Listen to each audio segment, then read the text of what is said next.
the History Channel original podcast. History This Week, April 3rd, 1974. I'm Sally Helm. It's evening in Gwynn, Alabama, and the Alexander family has been holed up in their basement for hours.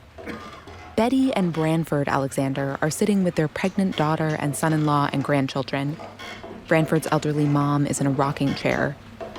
There's a storm raging outside, and they know there might be a tornado coming. After a while, Branford goes upstairs to check on things, and then Betty hears him yell, "Everyone needs to take cover in the basement." Just as he reaches the top of the basement steps, coming back to join them, the electricity goes out. The family makes their way to a back closet with a flashlight. Then they hear breaking glass and the roar of a storm. Betty later recounts the story to a writer named Charles Jordan. She says they could feel a terrible pressure in their ears, and the kids were crying, and there was the sound from outside of trees falling on the house. It felt to Betty like they were in there 3 or 4 minutes, but she later learned it was just 16 or 17 seconds. When it's over, she says, it seemed as if we had lost our hearing and everyone was confused. But they're okay. No one in the family has been hurt. One of her daughters goes out to sweep up the broken glass. Many of the Alexanders are barefoot. And then they walk upstairs. It's a scene of devastation. One family member puts it simply, the house is gone. This is a scene playing out all across Alabama and across 12 other U.S. states. A group of some 33 thunderstorms hit today and have caused an unprecedented outbreak of nearly 150 tornadoes. It is, at that point, the largest tornado outbreak in the nation's history. It was the first outbreak that was so bad that we gave it a special name, super outbreak. It set the benchmark for just how bad things could get. Today, the tornado super outbreak of 1974. Why did so many deadly tornadoes hit on this one day? And how did it spur life-saving changes that are still with us decades later? Scientists who study the weather are kind of in the business of predicting the future. When Greg Forbes was a kid, he thought this seemed magical. What the weatherman said changed the way he and his family lived their lives. If it was a sunny day, my mother would hang clothes outside on a clothesline to dry instead of using the dryer. I figured that, well, I can go and make forecasts and people can use those to plan their daily lives. So when he grows up, he studies meteorology at Penn State and at the University of Chicago. And eventually, he gets especially interested in severe weather. It's nice to know about sunny days so that you can hang your laundry out, but knowing when a tornado is coming can save your life. Forbes would go on to serve as severe weather expert for the Weather Channel for 20 years. We also talked to another meteorologist for this story, Professor Jeff Trapp. He teaches atmospheric science at the University of Illinois, and he remembers his mom used to take severe weather predictions really seriously. My late mother, I used to tell her that I blamed or thanked her for this because when I was a kid, whenever there were any kind of hints of severe storm events, I would immediately be ushered down into the basement and told to stay into the basement until everything was over. And so I told her that I wanted to know what I was missing. So he grew up to study storms, including tornadoes. Now, he knows exactly what they are. By definition, a tornado is a violently rotating column of air in contact with the ground. A tornado comes along with a thunderstorm. You've seen these: thunder, lightning, and often wind. If that wind gets going in just the wrong way, a thunderstorm can start spinning. And if that happens, it can sometimes cause a tornado, that column of rotating air that extends down out of the clouds. Professor Trapp told us they don't always look like that spinning gray funnel you might imagine. Sometimes the funnels are fairly transparent because they haven't picked up much debris. Sometimes they're relatively narrow, especially during the latter stages of the tornado. And sometimes they have a shape of wedges and stovepipes, and meteorologists give all kinds of names to them. Now, not all tornadoes are created equal. Some of them don't cause much damage at all. But if the winds become really strong, then tornadoes can tear buildings apart. They can also pick up objects right off the ground and carry them along in the air. Greg Forbes told us, Worcester tornado in Massachusetts in 1953 is reported to have dropped the mattress into the Boston Harbor.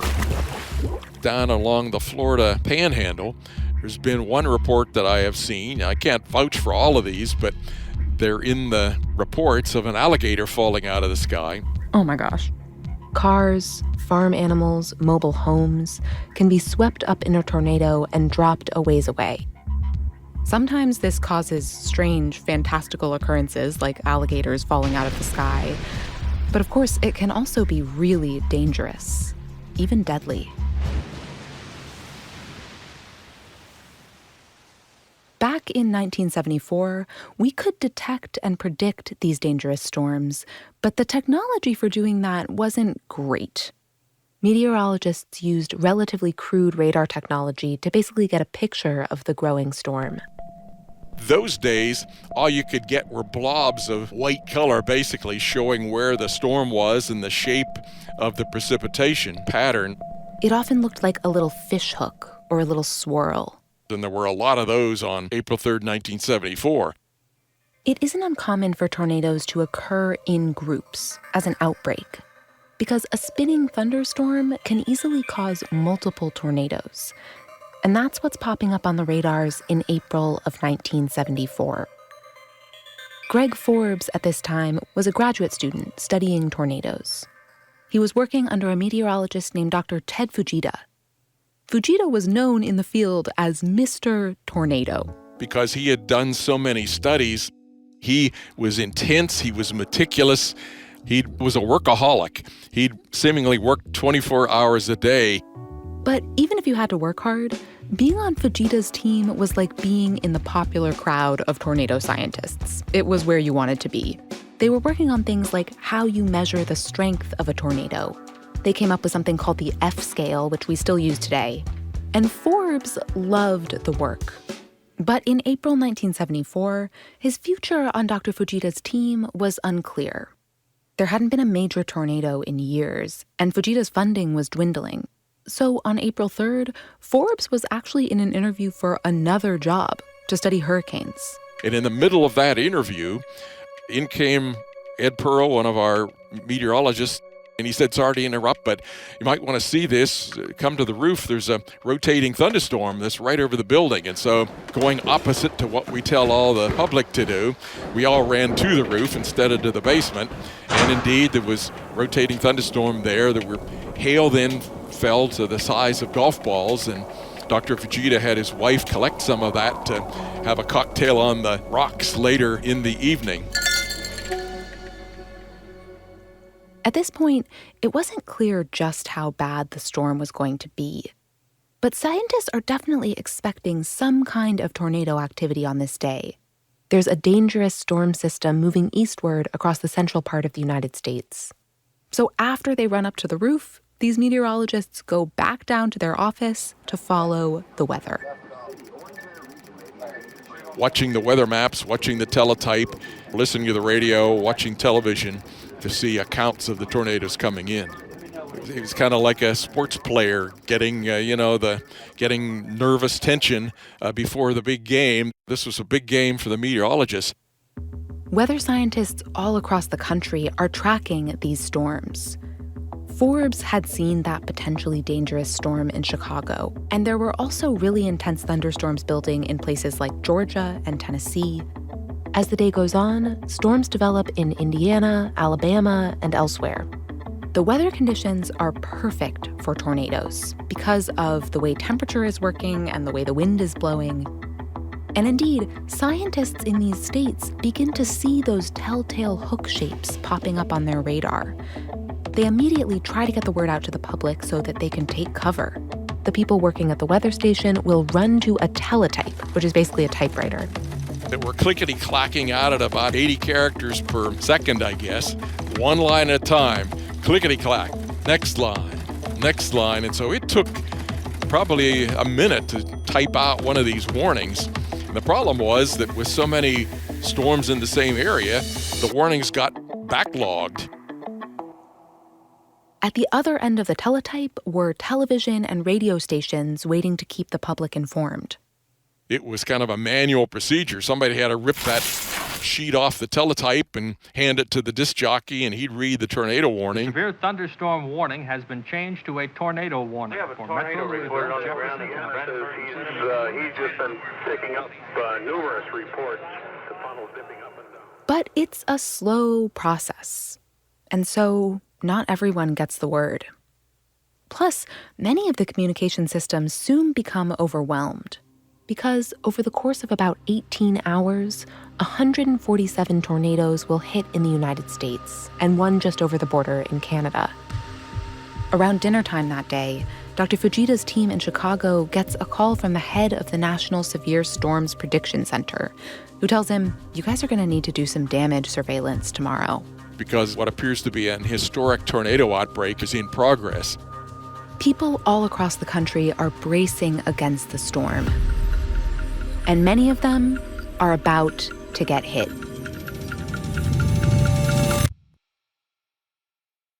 On April 3rd, meteorologists are watching this storm with their radar and getting the word out with their teletypes.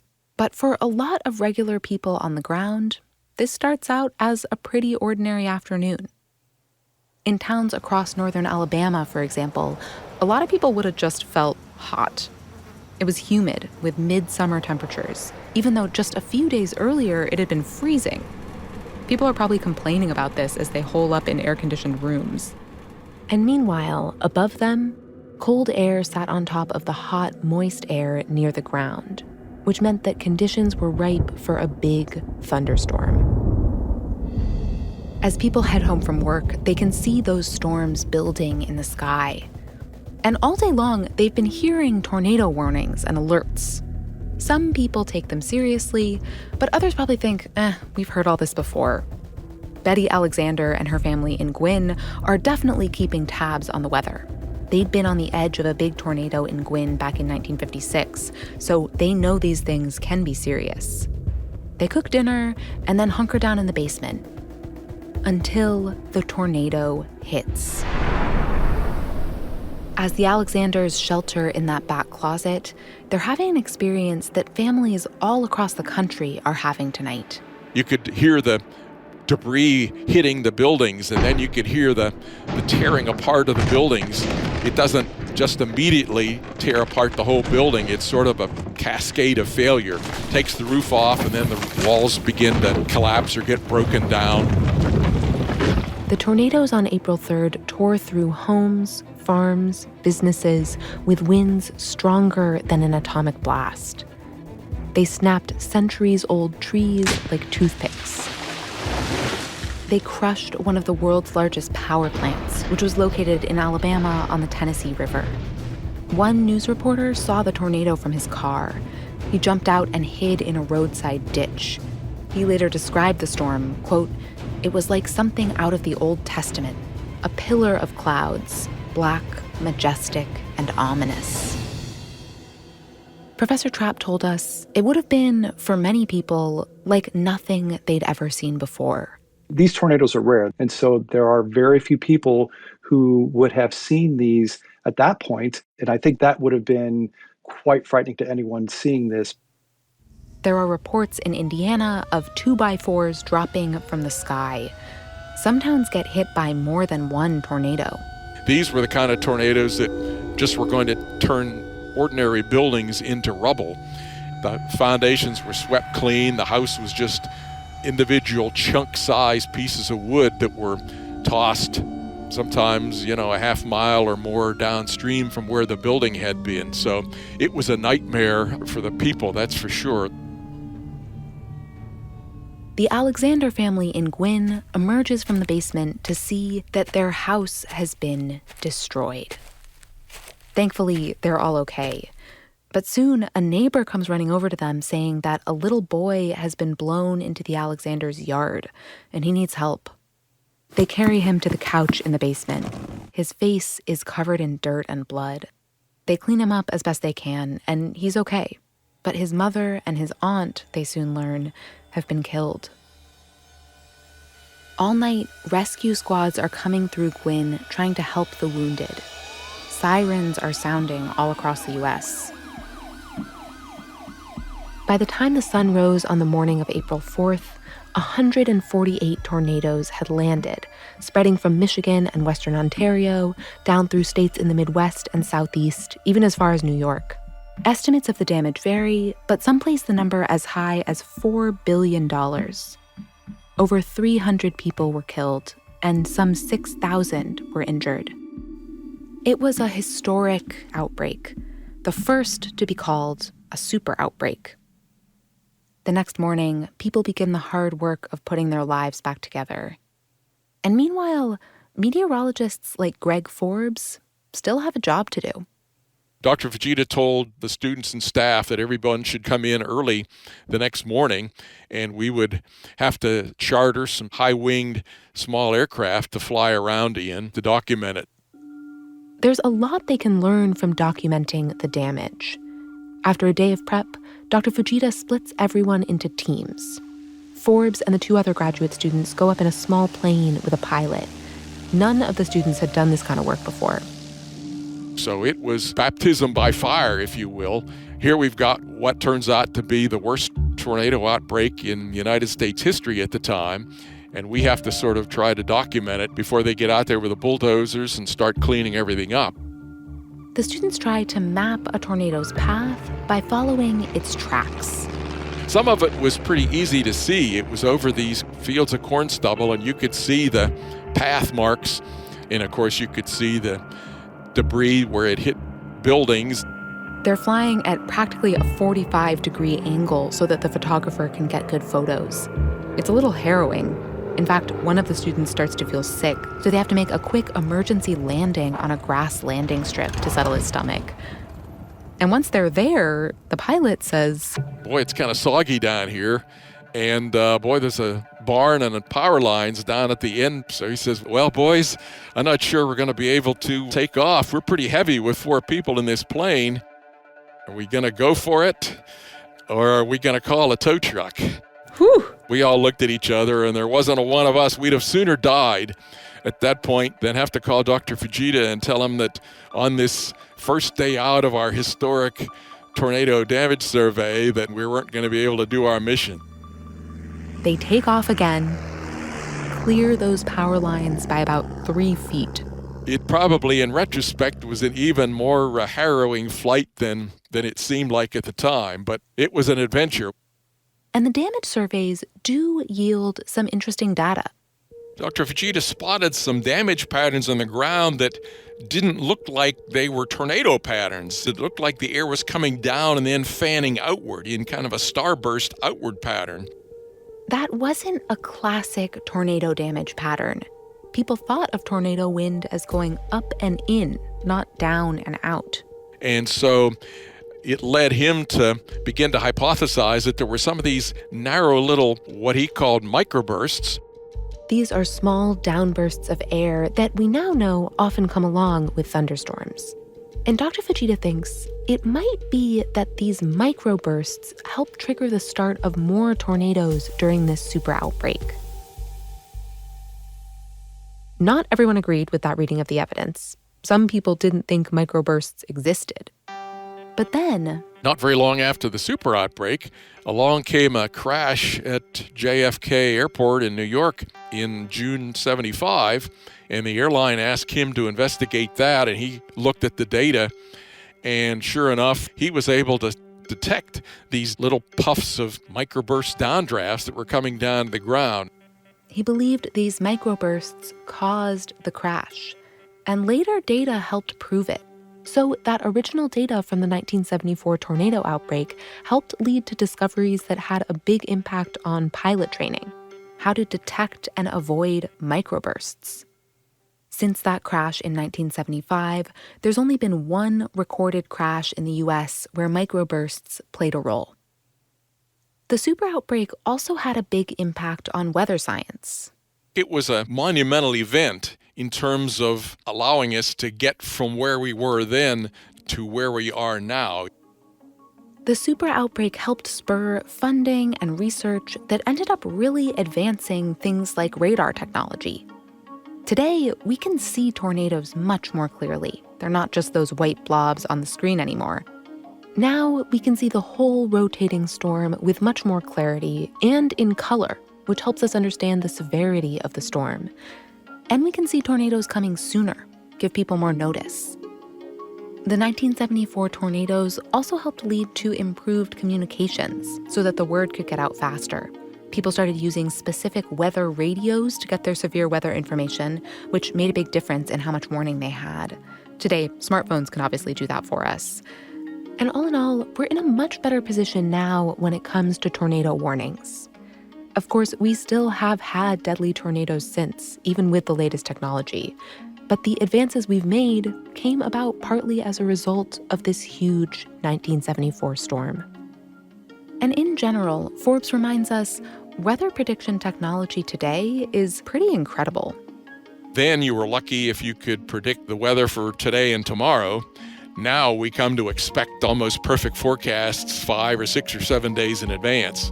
Which is part of what brought him to meteorology in the first place. That amazing ability to predict the future and save lives.